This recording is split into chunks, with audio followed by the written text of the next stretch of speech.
ranks, you got to kill. You want to get noticed, kill a big skin. The bigger the target, the higher you rise.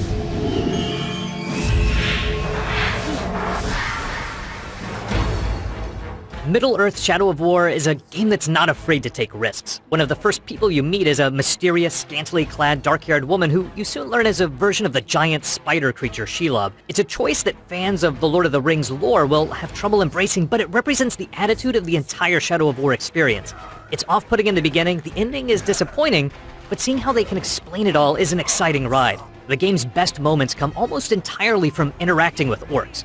Like the first game, Shadow of War is populated by powerful orcs that have specific strengths, weaknesses, and personality traits. You'll wish the quirkier denizens of Mordor could be constant companions instead of the momentary flashes that you either kill or get killed by. They strike the perfect balance of humor and levity against the human cast's dull seriousness. But most of your time in Mordor is spent killing orcs, and building off the first game, Shadow of War has a free-flowing combat system that lets you dominate creatures one-on-one but still stay in control when surrounded by a dozen or more adversaries. That momentum slows when too many things are happening on screen at once, though. When an enemy captain is ready to be coerced over to your side, he flashes green. Enemy hits can be countered following a flashing icon on screen, and you have a slew of different abilities to take out legions of enemies, but the on-screen chaos makes targeting anything specific nearly impossible. Your journey has ended, Elflord. It is done. Sauron's throwing his entire army at us! And he will lose it all! That's a shame because the game's siege quests carry the most weight. The epic battles through the orc strongholds require quick threat assessments and pitched battles against waves of enemies with an army at your back. When you defend a fortress, you feel incredible relief that you overpowered a superior enemy force.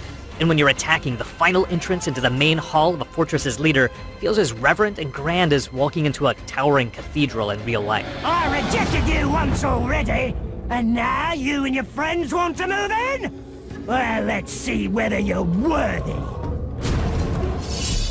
Though it feels like you don't get to spend quite enough time with anyone individually, except for Gollum, whose brief appearance is still too long, the narrative gets muddled by the lack of a clear, overarching goal outside of fight against Sauron's forces in Mordor. Shadow of War's map, once you get used to the ridiculous number of icons, shows you where everything you need to find is, but after you've spent a couple hours running around collecting artifacts, it makes the character's entreaty about the approaching threat of the Nazgul in another quest feel a little hollow. The narrative doesn't pull you along a meaningful path, but the things you do on that journey are breathlessly fun. You ride a drake, team up with some ridiculous orcs, meet sexy Shelob, kill countless more orcs, fight the ring wraiths. It's like a greatest hits compilation of the most badass moments from the Lord of the Rings. After a slow-building introductory act, the game just gains momentum as it crashes toward a final standoff against the forces of evil. And this battle addresses criticisms of the previous game. It's an epic multi-stage fight that does still have QTEs, but no more than the ones you find while playing through the game normally. Oh, the things I would have done to you.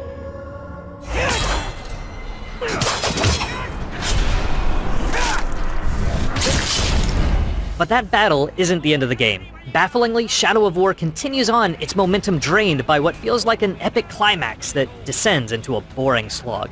In the game's final act, you cycle through the fortresses you explored previously for a total of 20 siege battles that took me about 15 to 20 hours to get through.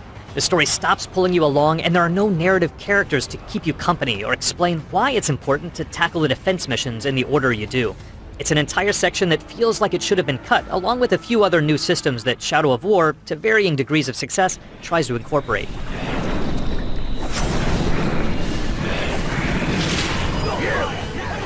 You must be the fool who killed my bodyguards. You only delayed the inevitable. The blood of man-swine will flow into my belly today, and I'll drink yours first.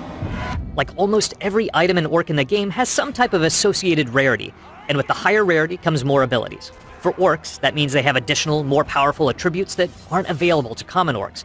For weapons, that includes relatively minor perks, like a slight chance of lighting an enemy on fire. But the effects aren't so amazing that you'd keep a significantly underpowered weapon or orc just for its benefits. You earn new weapons and new orcs at such a pace that you're constantly swapping out old gear for new, and all of those abilities are wrapped in complicated text-heavy menus. And speaking of convoluted menu systems, there's Shadow of War's skill system. Each main skill has a separate unlockable set of 2 to 3 sub-skills. The ability grid is so dense and spread out that it's a chore just to read through and decide what to put your points into. and reallocating in the middle of battle, say if you want an area of effect attack to shoot out flames instead of poison, involves far too many nested menus to ever be practical. But despite the bloated feel of these systems, you earn all of these skill points, weapons, and orcs at such a frantic pace that, weirdly, the game doesn't feel dragged down in the same way as it does by that final act. Shadow of War is, at its core, a great experience that's marred by a completely unnecessary, skippable conclusion. But that's illustrative of the game as a whole. It tries to be larger than its predecessor, but that leads to its biggest problems. There are more abilities, more weapons, more orcs, but it left me wanting less, a more refined skill system, fewer weapons, and a smaller number of orcs who I really get to know, both as my character's companions and as his nemesis. As a sequel to a Game of the Year winner, Shadow of War feels bigger, but not necessarily better in every respect. It introduces epic Lord of the Rings-inspired moments and adventures that provide interesting insight into the world of Middle-earth, but the sheer weight of the game eventually drags it down, leaving you facing an experience that left me eager to leave Mordor, despite its brilliant moments. Wasn't that a good time?